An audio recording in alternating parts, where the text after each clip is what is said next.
பர்திமேயு சுவிசேஷ ஊழியங்கள் வழங்கும் நற்செய்தி நேரம். தேவ செய்தி பாஸ்டர் ஆர். அகஸ்டின்.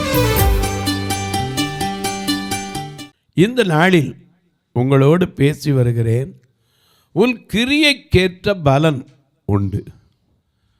ஆனால் அநேக நேரம் இன்னைக்கு அநேகருக்கு கேள்வி என்னன்னா, நான் நல்லது தானே செஞ்சேன், ஏன் என் வாழ்க்கையில் கண்ணீர், ஏன் என் வாழ்க்கையில் அதற்கு பலன் இல்லை என்று கேட்கிறோம்.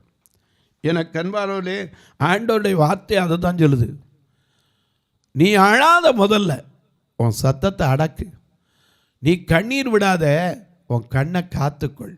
உன் கிரியைக்கு கட்டாயம் பலன் உண்டு. வேதத்தில் பாருங்க, ஒரு பெண் கண்ணீர் வடித்ததை பார்க்கிறோம். வேதத்தில் பல பேர் கண்ணீர் வடித்ததை பார்க்கிறோம். சில நேரத்தில் கண்ணீர் ஏன் வடிக்கிறோம்?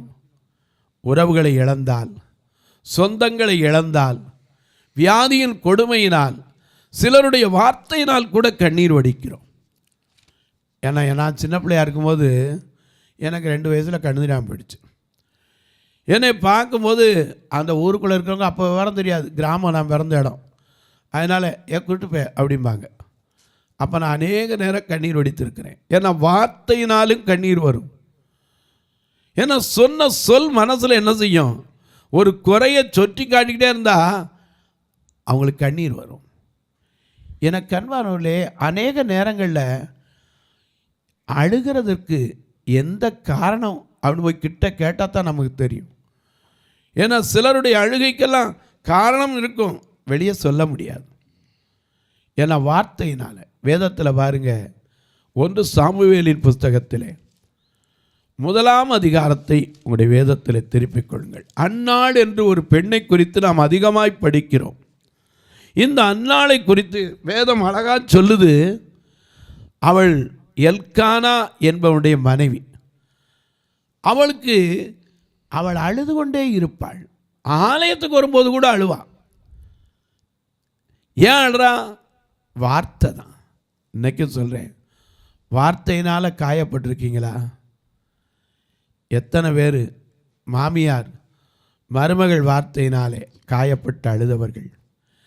எத்தனை பேர் தகப்பன் பெற்ற பிள்ளைகள் சொன்ன வார்த்தையினால், ஏப்பா இன்னும் போகலை, உயிரோடு இருந்து உயிரை வாங்குற, அந்த வார்த்தை எத்தனை கொல்லும். இன்னும் வயசான காலத்தில் ஏப்பா இப்படி கத்திக்கிட்டே கிடக்க, பெற்ற பிள்ளைகளே சொல்லுது.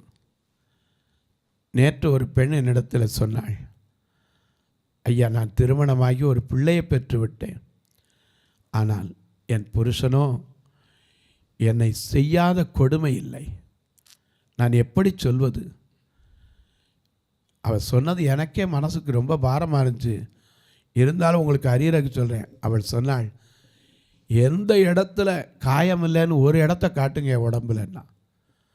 அத்தனை அடி. இன்றைக்கு அடி வாங்கியே இன்றைக்கு எனக்கு நரம்பு தளர்ச்சி ஏற்பட்டு விட்டது. என்னை பைத்தியக்கார பட்டம் கட்டிட்டாங்க. ஐயோ, நான் வடிக்கிற கண்ணீர் யாருக்கு தெரியும்? உங்கள் வேதாகமத்தை தயவு செய்து எங்கே இருந்தாலும் 1 சாமுவேல் 1ஆம் அதிகாரத்துக்கு திருப்பி வைத்துக் கொள்ளுங்கள். அப்படி எல்லாரும் எடுக்கிற வரைக்கும்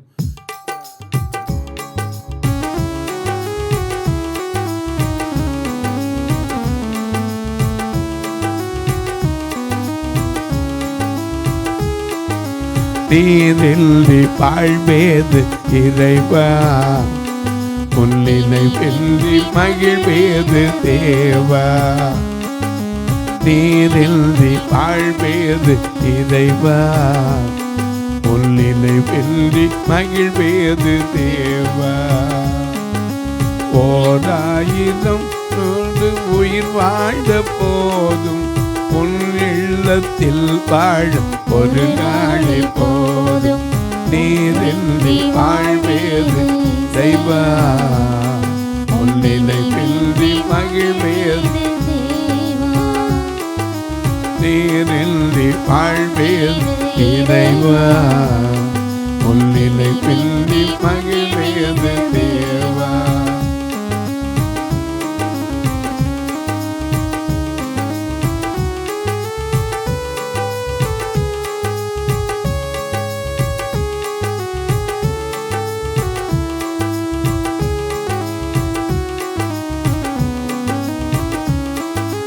எத்தனை நன்மைகள் செய்தீரையா, அது எனக்கென்று நன்றி சொல்லி துதிப்பேனையா.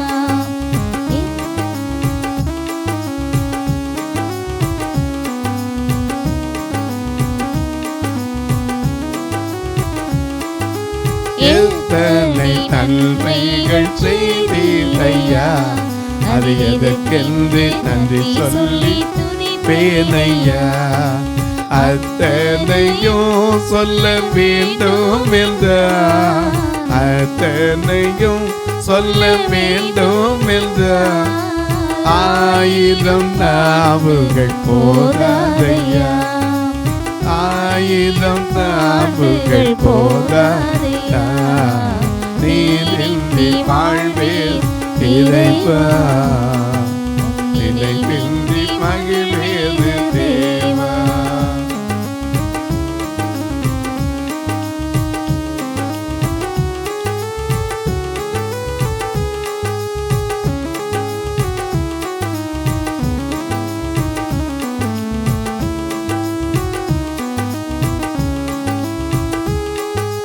கல்லுக்குள் தேரையை வைத்தவர் நீ, அதற்குள்ளும் ஜீவனை தந்தவர் நீ.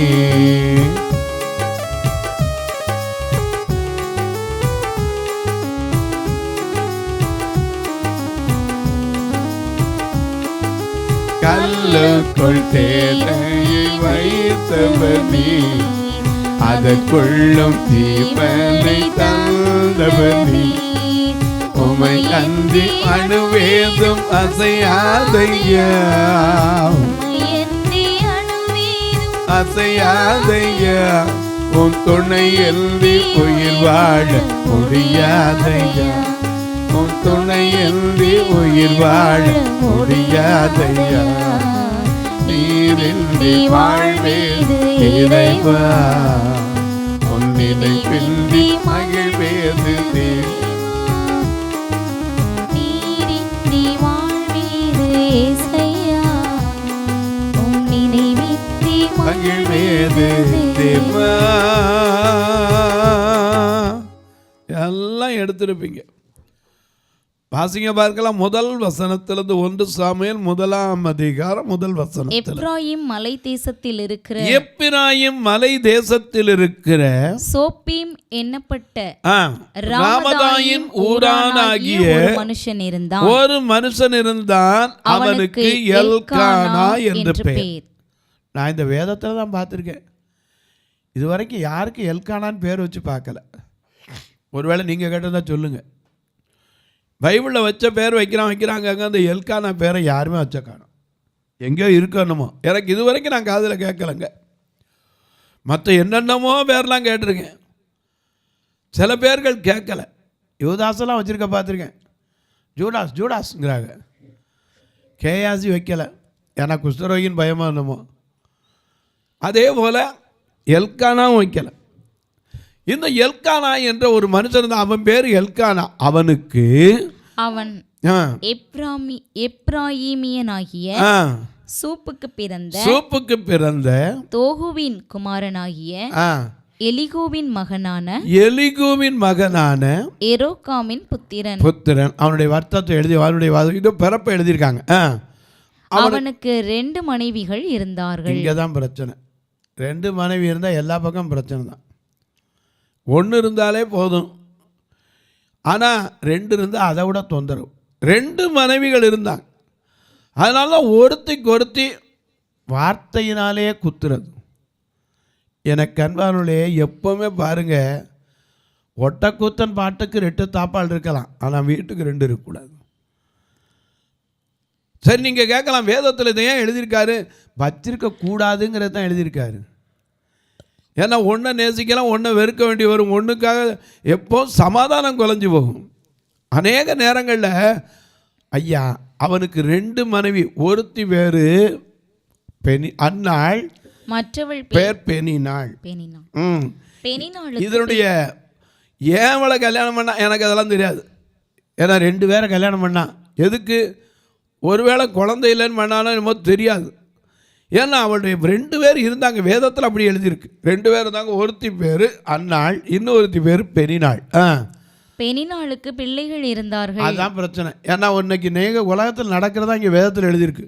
முதல்ல ஒரு கல்யாணம் பண்ணியிருப்பான், குழந்தையே இல்லைன்னு உடனே அவளை இன்னொரு கல்யாணம் பண்ணிக்கிறாங்க. ஏன்னா அவசரப்பட்டு, ஏன்னா நம்முடைய விசுவாசத்தை விட்டுறோம். ஏன்னா அவர் எப்பவும் கல்லுகளினாலே ஆபிரகாமுக்கு பிள்ளைகளை உண்டு பண்ண வல்லவராயிருக்கிறார். அப்புறம் அவசரம். அநேக நேரங்களில் ஐயா சூழ்நிலைக்கு அப்பாற்பட்ட அற்புதத்தை செய்கிற தேவன் தானே. ஏன்னா மலடியான சாராள் அவளுக்கு சொல்கிறாங்க, நாங்கள் ஒரு திட்ட காலத்தில் இங்கே வருவோம், உன் மனைவியாகிய சாராள் ஒரு குமாரனை அழைத்து கொண்டிருப்பா. அவளுக்கு சிரிப்பு வருது. அதனால தான் எபிரேயரில் எழுதும்போது அது எழுதியிருக்கிறார், விசுவாசத்தினாலே 11:11 விசுவாசத்தினாலே சாராள் வாக்குத்தத்தம் பண்ணப்பட்டவருடைய, அதை வாசிங்க, எபிரேயர் 11:11 மிக அழகாக எழுதி வச்சிருக்கார். விசுவாசத்தினாலே சாராளும் வாக்குத்தத்தம் பண்ணினவர் உண்மையுள்ளவர் என்று எண்ணி கர்ப்பம் தரிக்க பலன் அடைந்தாள். ஏன்னா வாக்குத்தத்தம் என்னன்னா, உன் பிள்ளைகளின் பிள்ளைகளை காண்பாய். ஆமென்.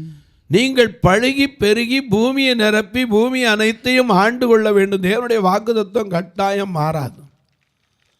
நிச்சயமா இவைகளெல்லாம் தேவை என்று அறிந்திருக்கிறார். ஆனால் நாம தான் அவசரப்பட்டுறோம். ஒரு 5 வருஷம் ஆனவுடனே 4 வருஷம் ஆச்சு, 3 வருஷம் ஆச்சா உடனே ஒரு முடிவு எடுத்துடுறோம்.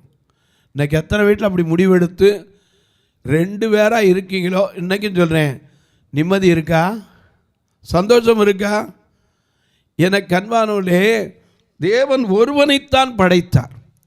மல்கியா தீர்க்கதரிசி எழுதுகிறார், 2ஆம் அதிகாரத்தில் 15ஆம் வசனத்தில் வாசிக்கிறோம், தேவன் ஒருவனைத்தான் படைத்தார், ஆவி அவரிடத்தில் பரிபூர்ணமாக இருந்தது. பின்ன ஏன் ஒருத்தனை படைக்கணும்? தேவ பக்தி உள்ள சந்ததி வரணும், பெரும்படிதானே. அதனாலதான் 14ஆம் வசனத்துல என்ன எழுதுறாரு? ஏன் என்று கேட்கிறீர்கள், கர்த்தர் உனக்கும் உன் இளம் வயது மனைவிக்கும் சாட்சியா இருக்கிறார். மறந்துடக்கூடாது, சாட்சியா இருக்கார். ஏன்னா அவர் காண்கிற தேவன். நாம கூட பாருல, நான் உன்னை காண்கின்ற தேவன், கண்ணின் வண்டி போல் உன்னை காப்பே, நான் உன்னை விட்டு விலகுவதில்லை, உன்னை என்றும் கைவிடுவதில்லை, நான் உன்னை விட்டு விலகுவதில்லை.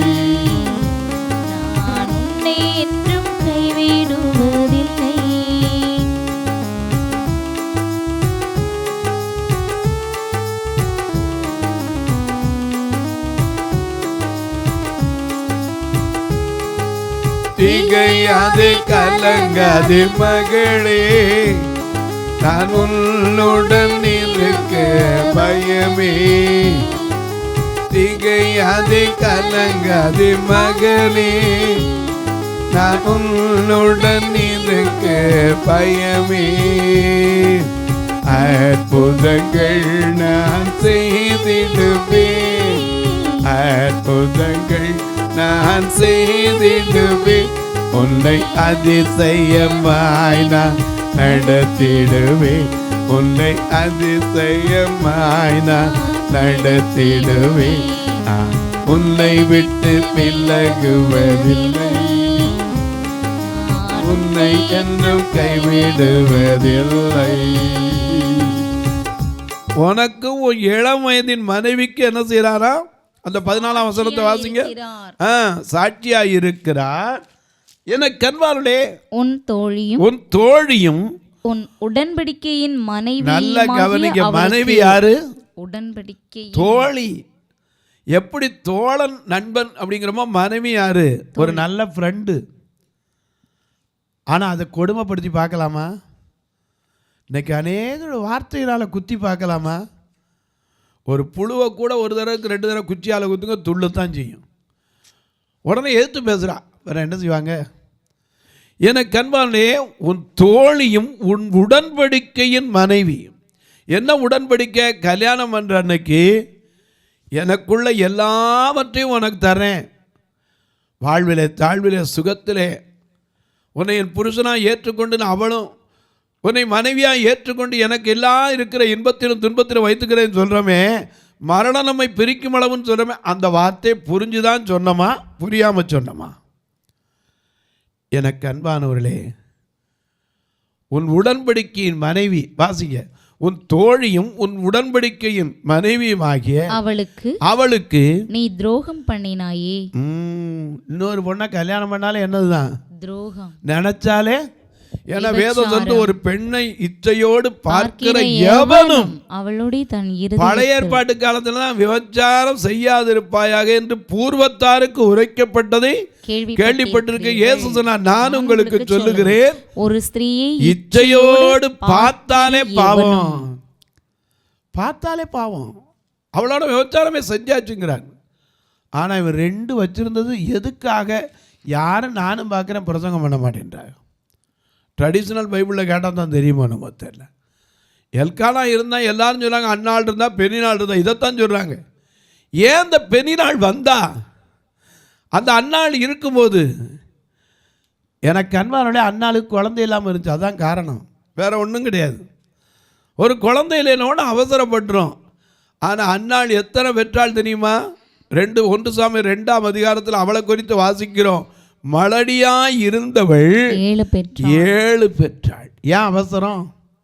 எனக்கு அன்பானவர்களே, கர்த்தர் எல்லாவற்றையும் தருவார். அதுக்குள்ளே அவசரப்பட்டு குடும்பத்துக்குள்ளே நிம்மதியை குலைச்சிக்கிறோமே, ஏன்? நாம தாங்க கண்ணீருக்கு காரணம். நாம் எடுக்கிற தீர்மானங்களை தவறாக அவசரப்பட்டு எடுத்துடுறோம். ஏன்னா நம்ம பாடும்போது எல்லாத்தையும் பாடுறோம், கர்த்தர் நித்தம் என்னை நடத்திடுவா, தம் செட்டைகளால் காத்திடுவா, கர்த்தர் நித்தம் என்னை நடத்திடுவா, செட்டைகளால் காத்திடுவா, பகலில் வெயிலாகிலும் இரவில் நிலவாகிலும், பகலில் வெயிலாகிலும் இரவில் நிலவாகிலும், ஒன்றும் என்னை சேதம் செய்யாதே, நான் என்றென்றும் பாக்கியவான். ஒன்றும் என்னை சேதம் செய்யாதே, நான் என்றென்றும் பாக்கியவான். கர்த்தர் நித்தம் என்னை நடத்திடுவார், செட்டைகளால் காத்திடுவார். நடத்துகிறவர் நம்ம தேவைகளை சந்திக்க மாட்டாரா? இவைகளெல்லாம் தேவைன்னு அறிஞ்சுதானே மனிதனை படைச்சு அவனுக்கு ஒரு துணையை படைச்சு அவனை ஆசீர்வதித்தாரே.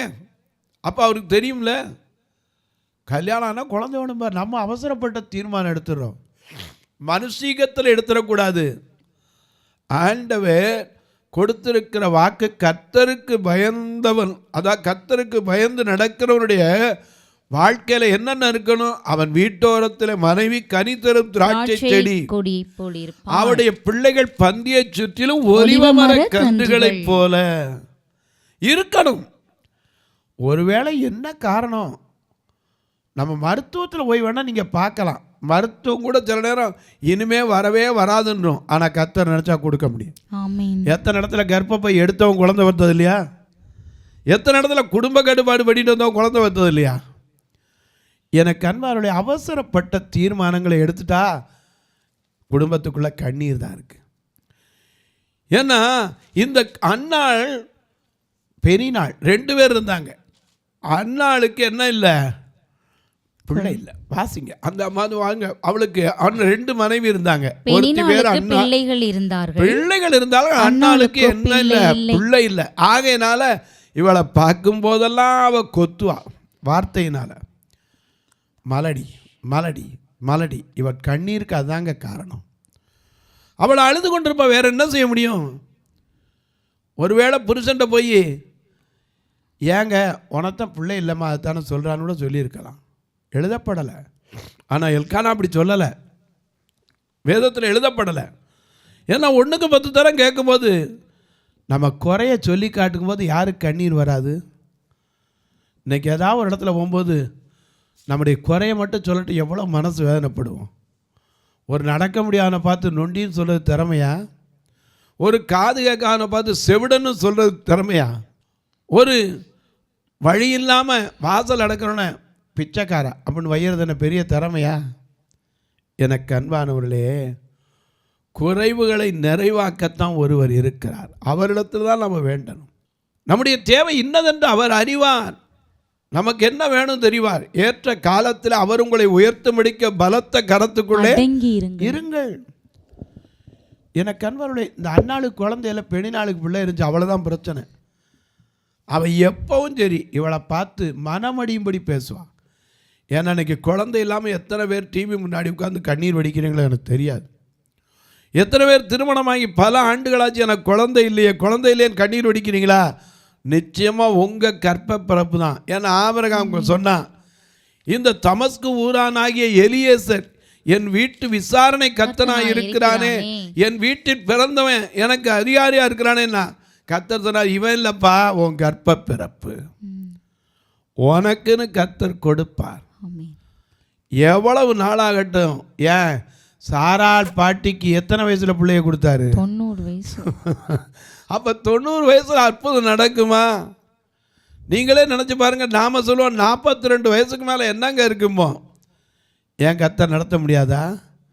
யோபுவுக்கு திரும்ப பிள்ளை பெறதுக்கு பலனை கொடுத்தாரு. வியாதிப்பட்டு ஓட்டெடுத்து சுரண்டி குஷ்டரோகத்தினால ரோட்டில் உட்காந்து சாம்பலை போட்டுட்டு புலம்பிக்கிட்டு இருந்தான். அவனே சொல்கிறான், என்ன சொல்கிறான்? முன்னாக போனால் அவரை காணோம், பின்னாக போனால் அவரை காணோம். 23:3-4 வாசிக்கிறோம். 23:3-4 என்ன வாசிக்கிறோம்? அவரை எங்கே கண்டு சந்திக்கலாம் என்பதை அறிந்தால் நலமாயிருக்கும். அவருடைய ஆசனத்திற்கு முன்பாக வந்து என் காரியத்தை ரூபிக்கும் வார்த்தைகளால் விவரிப்பேன்கிறான். ஏன்னா அவர் எனக்கு வழி அடைச்சிட்டாருங்கிறான். எனக்கு அன்பானவர்களே, சில நேரங்களில் நாம் அவசரப்பட்ட தீர்மானம் பண்ணிடுறோம். நமக்கு விசுவாசம் இருக்குமானால், விசுவாசியாக இருப்பேன்னா ஒரு காரியத்திலையும் அவசரப்படக்கூடாது. போதுங்கிற மனம் வேணும். ஏன் சம்பளத்தில் மட்டும்தான் போதுங்கிற மனம் வேணுமா? என் மனைவியை குழந்தைய பார்க்க முடியாத. நேற்று ஒரு வீட்டுக்கு போயிருந்தேன். அவங்க சொன்னாங்க, ரொம்ப எனக்கு ஆச்சரியமாக இருந்துச்சு. என்னம்மா குழந்தையில? யார் சொன்னா? எனக்கு அவர் குழந்த, நான் அவருக்கு குழந்த, எங்கள் 2 பேருக்குள்ளே எந்த ஒரு பிரச்சனையும் இல்லைன்னாங்க. எனக்கு அன்பானுள்ளே ஏற்ற காலத்தில் நிச்சயமாக தருவார். ஒருவேளை சாத்ராக் மேஷாக்கினுடைய அறிக்கை தானே, நாங்கள் ஆராதிக்கிற எங்கள் தேவன் தப்புவிக்க வல்லவர், அவர் தப்புவியாமல் போனாலும் சரி, அதுதான் விசுவாசம். தப்புவியாமல் போனால் தரவே இல்லைன்னா சரி, என் புருஷன் எனக்கு பிள்ளைன்னு எத்தனை பேர் உங்களால் இருக்க முடியலையா? திருப்திப்பட முடியலையா? நான் அநேக நேரம் குடும்பத்தில் பெண்கிட்ட கேட்பேன், மூத்த பையன் எப்படி இருக்காருமே. மூத்த பையனா யார்? புருஷன்தான். 2 குழந்தைய வச்சுருக்க மூத்த பையனோட, மூத்த பையனா எனக்கு 2 பொம்பளை பிள்ளைம்பாங்க. அந்தம்மா மூத்த பிள்ளை வீட்டில் இருக்கம்மாமே. எனக்கு அன்பானவர்களே, அன்னாளுக்கு பெண்ணினாளுக்கும் என்ன பிரச்சனை? பெண்ணினாளுக்கு பிள்ளை இருந்துச்சு, அன்னாளுக்கு என்ன இல்லை? குழந்தை இல்லை. ஆகையினால் அவளை தினம் பேசுகிற பேச்சினால அவள் கண்ணீர் வடித்தாள். இன்றைக்கு எத்தனை வீட்டில் மாமியார் பேச்சினால, புருஷன் வீட்டில் நாத்தனார் பேச்சினால, கொழுந்தியா பேசுகிற பேச்சினால எத்தனை பேர் இன்றைக்கி கண்ணீரோடு இருக்கிறீங்க? நிச்சயமாக சொன்னேன், உங்கள் வயிற்றுலேருந்து குழந்தை கர்த்தர் கொடுக்க முடியும். ஏன்னா அவர் இந்த பூமியிலே ஒரு ஆளைத்தான் முதல்ல படைத்தார். ஒன்றிலிருந்து தான் ஒன்று வந்தது உண்மையானால் உங்களுக்குள்ளிருந்து ஒரு கற்ப பிறப்பு கிடைக்கும். ஏன்னா கற்பத்தின் கனி புருஷன் தாரதில்லை, மனுஷன் தாரதில்லை, கர்த்தரால் கொடுக்கப்படுகிற சுதந்திரம். தொலைக்காட்சியில் பார்க்கிற என் அன்பு மக்களே, அநேக நேரங்களில் நம்முடைய தவறுனாலே கண்ணீர் வருகிறது. நாம் எடுக்கிற தவறான தீர்மானங்கள்னால கண்ணீர் குடும்பத்தில் வருகிறது. அதனால தான் அன்னைக்கு அண்ணாள் அழுது கொண்டே இருந்தா. அவளை போய் எல்கானா தேற்ற வேண்டியதாக இருந்துச்சு. இன்றைக்கு சொல்லுவேன், விசுவாசிக்கிறீங்கன்னா நீங்கள் கண்ணீரை விட்டு அழாதீங்க. அதனால தான் சொல்கிறேன், நீ அழாதபடிக்கு உன் சத்தத்தை அடக்கி, உன் கண்ணீர் சிந்தாதபடிக்கு உன் கண்களை காத்துக்கொள், உன் கிரியைகளுக்கு பலன் உண்டு. தொலைக்காட்சியில் பார்க்கிறவர்களே, இந்த ஊழியத்துக்காக ஒரு வார்த்தை ஜெபிக்கிறீங்களா? தினந்தோறும் இந்த நிகழ்ச்சி வருதே, உங்களை தேடி வந்துக்கிட்டு இருக்க. இது எப்படி வருது தெரியுமா? ஒரு நாளைக்கு 4000 ரூபா ரெக்கார்டிங்க்கு 1000 ரூபா 5000 ரூபா செலவழிக்கணும். அப்படி தான் உங்களுக்கு வந்து சேரும். இது 30 நாள் வருவதற்காய் ஜெபியுங்கள். கர்த்தர் உங்களை ஆசீர்வதிக்கணும். நான் ஜெபிக்கிறேன். ஏன்னா உங்களை ஆசீர்வதிச்சா தான் நீங்கள் கொடுக்க முடியும். ஒவ்வொருவரையும் ஆசீர்வதிக்கணும். அதுக்காக நான் எப்பவும் ஜெபிக்கிறது உண்டு. அது மட்டும் இல்லை, எங்கள் ஊழியம் பார்வையற்ற மக்கள் திருச்சபை. நான் எந்த காணிக்கை எதிர்பார்த்து பார்வையற்ற மக்களை உள்ள வைக்கலை. அவங்க எப்படியாவது ரட்சிக்கப்படணும். முடிவு பரியந்த நிலைத்திருப்பவரே ரட்சிக்கப்படுவான். அப்படி முடிவில் போய் அவங்க நிற்கணும். வெறுங்கையோடு ஆண்டவர்கிட்ட போயிடக்கூடாது. நீங்களும் கர்த்தர் ஏவினால் இந்த ஊழியத்தை தாங்கலாம். ஒருவேளை வந்து பார்க்கலாமா? வாங்க. எத்தனை கணிதராக உள்ளே தங்கியிருக்கிறாங்கன்னு வந்து பாருங்கள். இருக்கிற இடம் பற்றாக்குறை வந்து பாருங்கள்.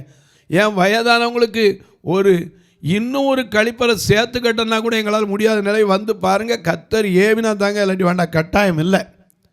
மதுரையிலையும் ஒரு ஆலயம் இருக்குது, திருநெல்வேலியும் இருக்குது. ஆனால் வரும்போது ஃபோன் பண்ணிட்டு வாங்க. நானும் உங்களுக்காக காத்திருப்பேன். உங்களை அழைச்சி கொண்டு திரும்பி பத்திரமா விடுற வரைக்கும் உங்களோட இருப்பேன். அது மட்டும் இல்லை, நீங்கள் கேட்கலாம், ஒரு வேளை வாரம் அந்த நிகழ்ச்சியை கேட்குறோம் ஐயா, நாங்களும் உதவி செய்யணும் தான் ஆசைப்படுறோம், எப்படி உதவி பண்ணுறது பிரதர் அப்படின்னு கேட்பீங்க. இதில் 2 நம்பர் வந்துக்கிட்டே இருக்கும். இதில் ஜிபே உண்டு, ஃபோன்பே உண்டு. உங்கள் பிறந்த நாள், திருமண நாள் போன்ற நல்ல நாட்களில் ஒரு நேரம் உணவு கொடுக்க உதவலாம். ஒரு பார்வையில்லாங்களுக்கு ஊன்றுகோல் கொடுக்க உதவலாம்.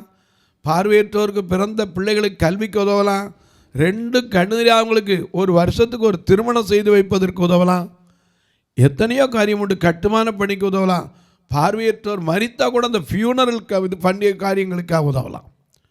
உங்கள் ஜெபக்காரி எது இருந்தாலும் காலையில் 10 மணிலேருந்து 5 மணிக்குள்ளே சொல்லுங்கள். இப்போ உங்களுக்கு ஜெபிக்கட்டுமா?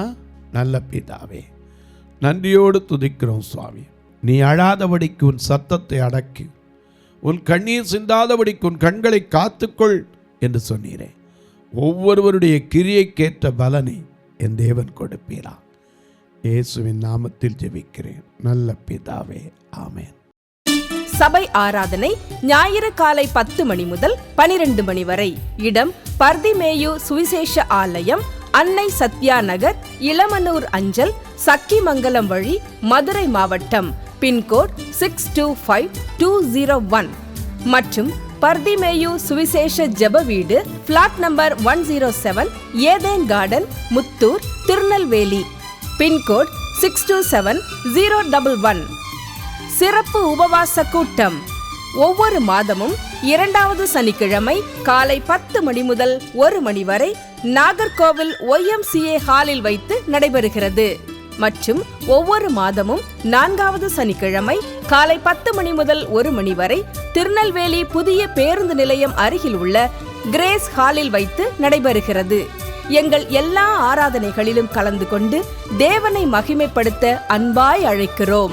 உங்கள் உதாரத்துவமான காணிக்கைகளினால் இவ்வூழியத்தை தாங்க விரும்பினால் R Augustine, account number 5021364331, IFSC code IDIB 000B066, Indian bank, BP Kulam, Madurai. GPay number 9842181917, BGM ministries மற்றும் 9442559772, பிளைண்ட் மினிஸ்ட்ரீஸ் அகஸ்டின். உங்கள் தொடர்புக்கு பாஸ்டர் ஆர் அகஸ்டின், பர்திமேயு சுவிசேஷ ஊழியங்கள், நாகமலை, புதுக்கோட்டை, மதுரை 625019. தொலைபேசி எண்கள் 9842181917 மற்றும் 9442559772. கர்த்தர் தாமே உங்களை ஆசீர்வதிப்பாராக.